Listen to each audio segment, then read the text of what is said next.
noticia más importante de esta jornada. Apareció una prueba de vida en medio de algunos panfletos dejados en la zona norte por el autodenominado Ejército del Pueblo Paraguayo. Según los que pudieron observar el material audiovisual, es el propio adolescente Franz Vive quien lee un comunicado donde se establecen las condiciones para negociar su liberación. Entre estas condiciones figura, por ejemplo, entregar víveres por 50.000 guaraníes a dos comunidades, $50.000 cada una, a la comunidad de Guajorú en el departamento de Caguazú y de Antevicue en el departamento de Concepción. Lo último al respecto es que los campesinos de Guajorú rechazaron esta donación, entre comillas, del EPP.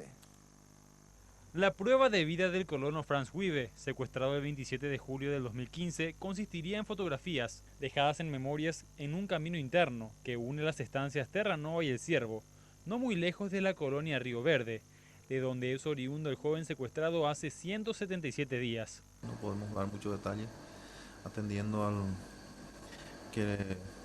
al que se tiene que precautelar los intereses de la víctima y asimismo hay que respetar las decisiones de la familia y por lo tanto muchos detalles no puedo adelantar, en el sentido de que estamos ante un hecho muy sensible y por lo tanto le pido la comprensión también a ustedes.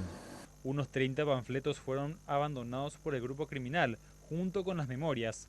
La mayoría de ellas justifica los hechos delictivos del Ejército del Pueblo Paraguayo, mientras que en otros se exige a los miembros de la colonia Río Verde que entreguen víveres a comunidades campesinas pobres de Caguazú y Concepción.